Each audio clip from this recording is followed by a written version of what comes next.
Hello everyone, welcome back to my channel. Today I want to do another video of my You're Doing It Wrong kind of series. I have two videos from before, which I have. So I just want to go ahead and do another one for you guys.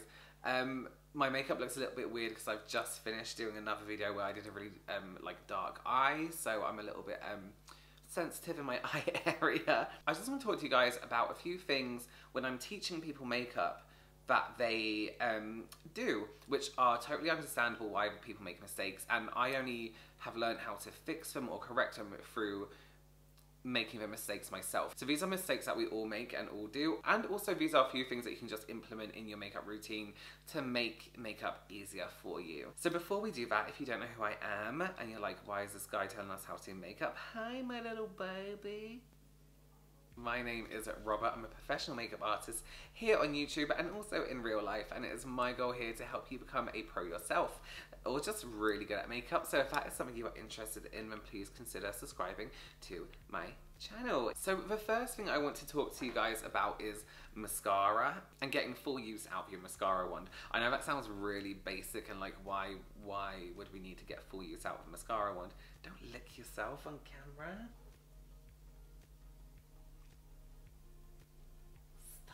So I see a lot of people using mascara wands very quickly and like this, up, which is absolutely fine. I mean, get it on there, why not? Mascara wands are different shapes and sizes and lengths and materials for a reason. They all do different things.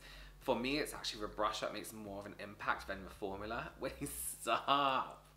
Stop it. Okay, so she's doing that, that's fine. So here's my little tip for really getting the most out of the shape of your wand and basically what it claims to do.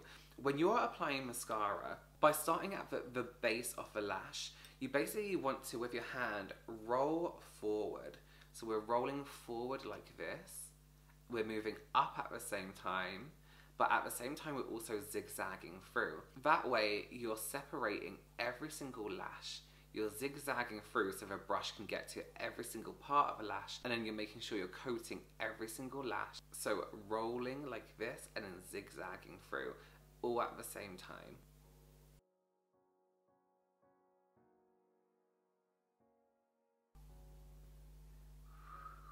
It's a very simple little thing that you can correct in your makeup that really does make such a big impact. The next thing I wanted to talk to you guys about was setting powder. So this sounds really basic again, and really like how can you use a setting powder wrong. A lot of people don't bear in mind their skin type and texture. I think everyone assumes they need a setting powder, which not everyone does. But if you're going to use it, you don't have to use it on the whole face. I'm not saying you shouldn't, but you don't have to. Now, a lot of people buy setting powder and they do things like bake under their eyes with it, so it's absolutely everywhere.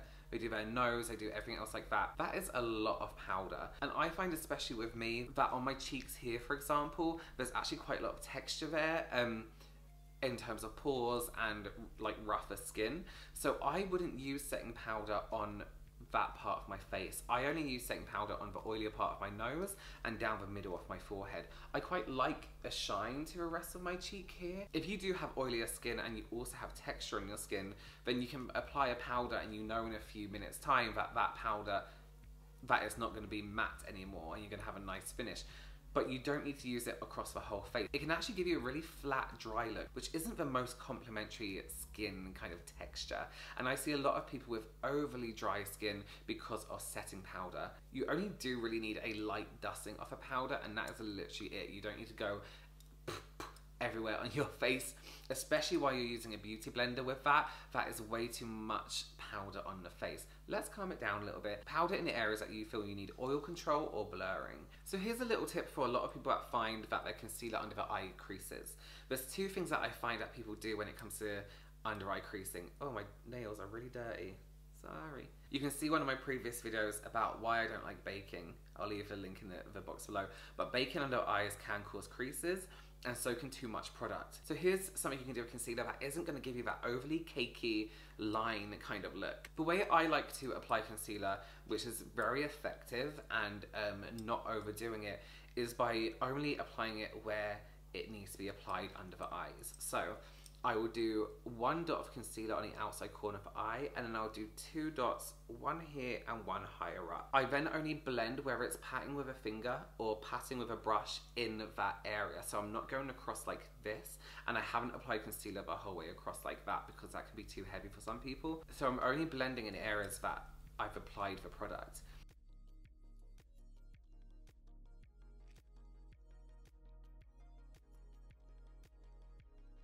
So when I feel like that is pretty much blended in, I will then take my brush with no extra product and then just blend that across under the eye. So you're getting coverage where you most need it. Where we're darker is right in here. It tends to sit right there. That's where kind of blood sits and you get that really dark bluey tone. That's the area we really want to cover. And I find sometimes people get a little bit of redness on the outside corner here. And again, that's another area that we really want to cover. So we don't need to pack on concealer for coverage. We can neutralize that whole area and brighten that whole area really just by doing the inside corner and the outside corner.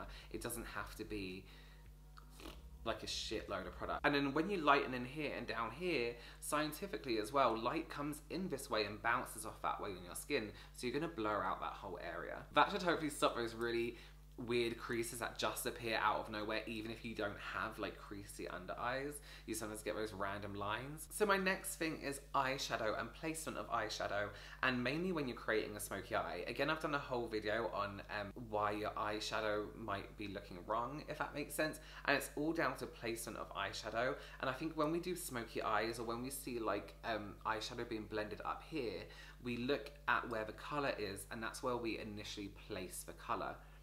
So when you're creating a smoky eye, when you want to take product up, you should really be aiming for the socket. So this is a little bit hard to describe, so I will do it on camera for you. But it's your brush that brings that product higher. It's not actual placement of a product. So you can do a tiny bit here, but bear in mind that your brush is going to blend that up, if that makes sense. So that's why you see a lot of people get like tap in product and then they have this line and there's nowhere to blend it because you can't blend it any higher because it's going to go in your eyebrow. So if you want to achieve that really smoky eye look and bring product up higher, place it further down and then let your brush do the work.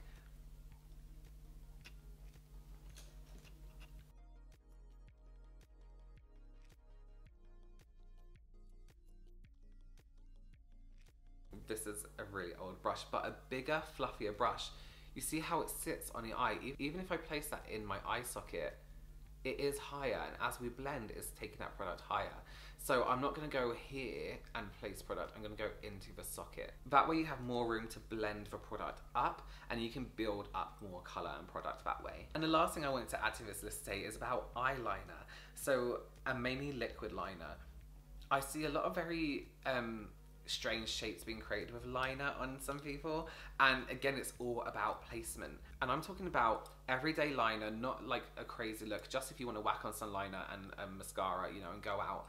A lot of people take their liner too far down, so it comes to like down here and just has a really weird like curved shape, and that can make your eyes kind of droop in the outside corners. What you really want to do with liner is lift that shape a little bit, and I feel like that droop comes from when people stretch their eye. When you stretch your eye, you have this really nice shape, and then when you let it go, it just all sags down. So there's no point in that initial stretch because you're kind of just undoing what you're meant to be doing.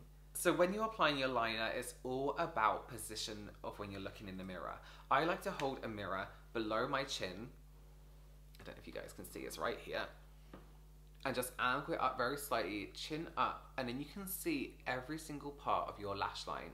This is a good one to apply lashes as well. So instead of looking straight on and trying to apply eyeliner, stretching the eye and trying to get it straight, come down this way and you can see every part of it. And follow the bottom waterline here, and then just, that's where your liner should be flicking upwards.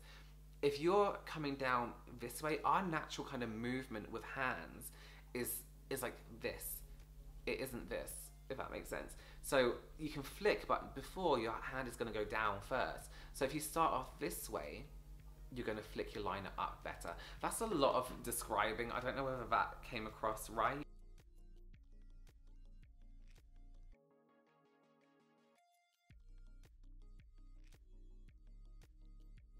So that is everything, guys. I hope there was something in there that helped you, or something that clicked and you was like, oh, actually, maybe let me try this instead of what I'm doing. This wasn't an attack on anyone and how they do their makeup. Of course, it's up to you how you do your makeup and your techniques. If they work for you, amazing. They work for you. That's incredible. So thank you so much for joining me, guys. I hope, like I said, you learned something from that. And yeah, don't forget to like, subscribe, follow me on Instagram, and also turn on the notification bell. I always forget that last one. Don't forget to check out the videos I made before this as well, off the You're Doing It Wrong series. And yes, I'll see you very soon. Bye.